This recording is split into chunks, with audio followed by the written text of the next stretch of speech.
Senhor presidente, Com a senador palavra, Vossa Jorge Excelência, Viana, senador Figueiredo.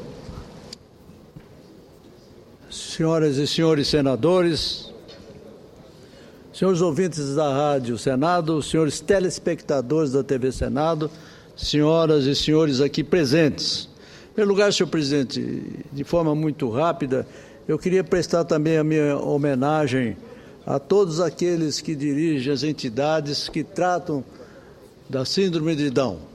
Eu tenho a honra de dizer a vossas excelências que eu sou um dos fundadores do Instituto Juliano Varela, na minha cidade de Campo Grande, que trata justamente daqueles portadores da síndrome de Down. Centenas e centenas de jovens, no curso do tempo, têm recebido assistência dessa benemérita entidade.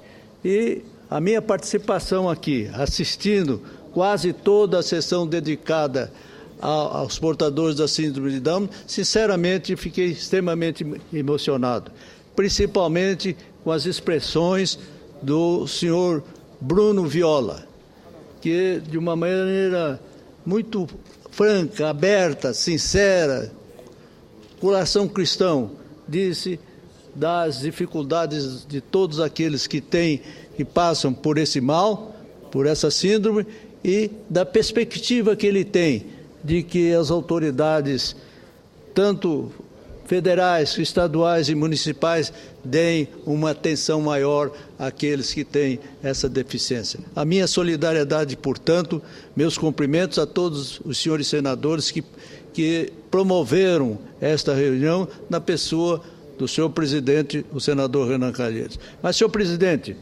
o que me traz também à tribuna é um problema que tem crescido em nosso país com tanta velocidade, tanta nitidez e tanta contundência como o da criminalidade.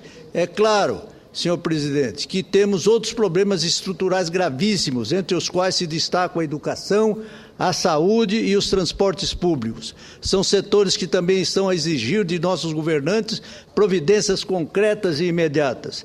Nenhum desses setores, porém, ao menos em minha opinião, apresentou nas últimas décadas uma mudança de cenário tão radical e tão preocupante como o da segurança pública. Por isso, penso que chegamos àquele momento em que não cabem decisões e adiamentos. É necessário e urgente que a sociedade brasileira, como um todo, se empenhe num grande debate sobre o assunto, para identificar as causas do problema e, muito mais do que isso, propor as soluções adequadas. Desse debate, é claro, o governo federal não poderá se eximir, não poderá continuar fazendo a cara de paisagem que tem feito até agora. O que se espera dele, ao contrário, é que comande o processo, promovendo a efetiva participação dos governos estaduais e municipais, dos demais poderes, de órgãos públicos, organizações não governamentais e empresas privadas direta e indiretamente envolvidos com a questão, de associações de vítimas e familiares, de especialistas, de qualquer entidade e pessoas, enfim, que possam contribuir para o debate e para a implementação de propostas. Porque, do jeito que está, senhor presidente, senador Jorge Viana, a situação não poderá continuar. O quadro é tão alarmante que não dispomos sequer de estatísticas inteiramente confiáveis sobre a evolução da criminalidade. O Anuário Brasileiro de Segurança Pública, por exemplo, divulgado pela Secretaria Nacional de Segurança Pública do Ministério da Justiça, apresenta informações incompletas e desatualizadas. Ainda assim conseguimos, às vezes, com bastante esforço, reunir informações com um certo grau de agregação e confiabilidade. E então podemos expressar em números como a situação está se deteriorando.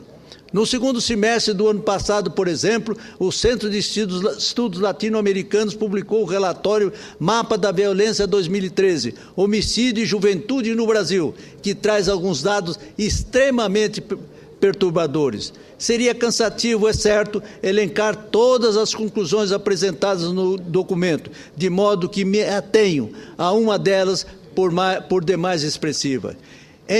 Entre 1980 e 2011, Senhor presidente e senhores senadores, o número de jovens entre 14 e 25 anos que morreram assassinados em nosso país subiu 326%. Desejo repetir e com ênfase, 326%.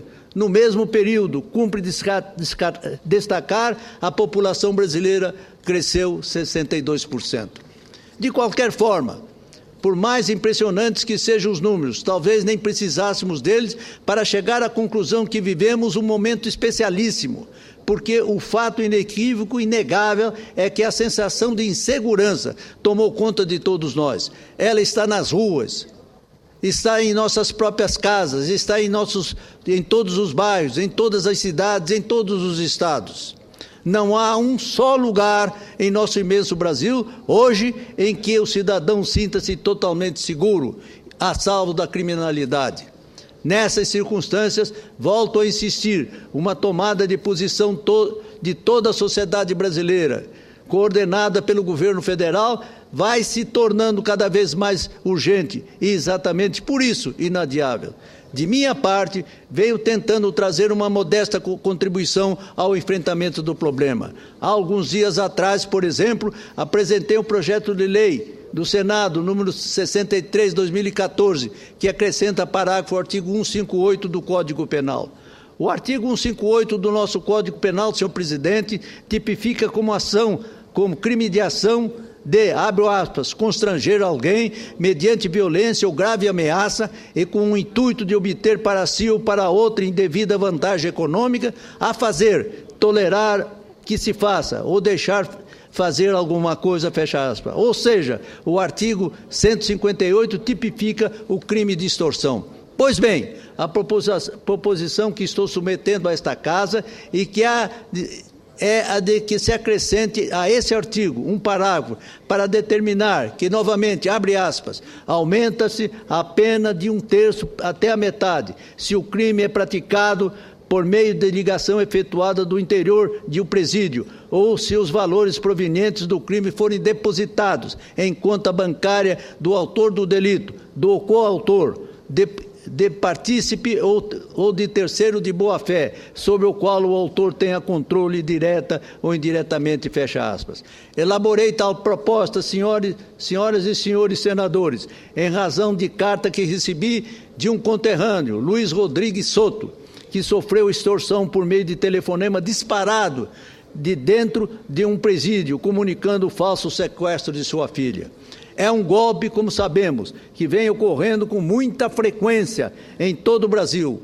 Um golpe, vejam bem, com requintes de crueldade, na medida em que submete as vítimas ao sofrimento de imaginar que um ente querido está em poder de criminoso, e que provocou a justa indignação e o eloquente desabafo do senhor Luiz.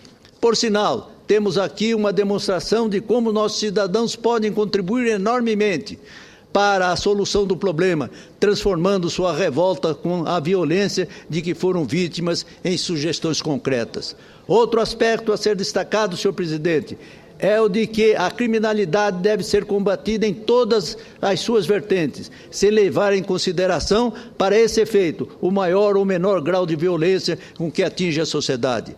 Nesse sentido, nenhum exemplo mais significativo que a política de tolerância zero adotada pela Prefeitura de Nova York no final do século passado e de conhecimento de vossas excelências. Foi pensando nesse caso, senhores e senhoras senadores, que apresentei em novembro do ano passado o projeto de lei do Senado 459 de 2013. O referido projeto altera o artigo 334 do Código Penal, que trata do crime de contrabando, para dispor que, se o produto contrabandeado for o tabaco, a pena de reclusão será de 2 a 6 anos, acrescida de multa. Aparentemente, teríamos aqui um delito de menor potencial ofensivo, especialmente se comparado àqueles que atentam contra a vida humana.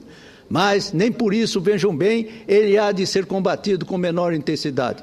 Afinal, e fiz questão de ressaltar esse detalhe da justificação do meu projeto, a informação que temos da Polícia Federal é a de que o contrabando de cigarros hoje chega a ser mais rentável que o tráfico de drogas. Ademais, não podemos esquecer que essa atividade, além de sangrar os cofres públicos em cerca de 10 bilhões de reais por ano, ainda contribui enormemente para a deterioração da vida pública. Em outras palavras, senhor presidente, o que quero dizer é que toda e qualquer ação destinada a combater a escalada da criminalidade em nosso país deve ser estimulada, independentemente da natureza e da gravidade do crime praticado. Porque o mais importante, afinal, é que cada um de nós faça a sua parte e dê a sua contribuição.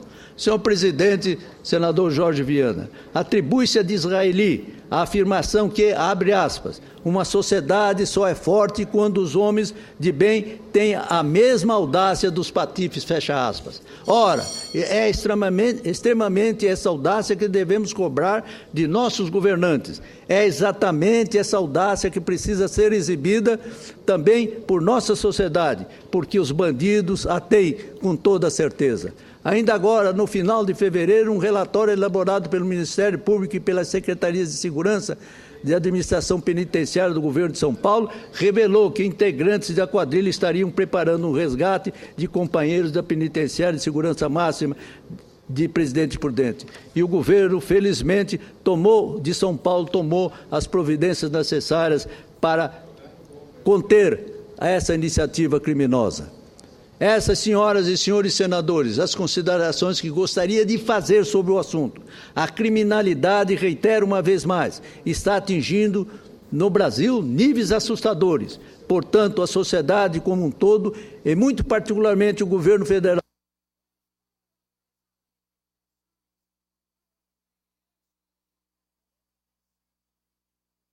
senhor presidente, permita-me mais um breve tempo. Esse para solidarizar-me ainda no espírito do pronunciamento que acabo de fazer, do nobre senador Aloísio Nunes, líder do meu partido, pela lúcida exposição e que não teve a contradita convincente no programa televisivo do jornalista Alexandre Garcia, ontem exibido pela Globo News. A exposição do senador Aloísio Nunes não deixou dúvidas pela procedência de seus argumentos irrefutáveis sobre a presença nacional de uma lei, como aqui propõe através da PEC 33/2012, esta reclamada por 92% da população brasileira, que deseja a redução da maioridade penal. A PEC abre caminho constitucional para que tal aspiração ocorra através de lei complementar. É o que tinha a dizer, senhor presidente, e muito obrigado pelo tempo concedido. Pela ordem, presidente.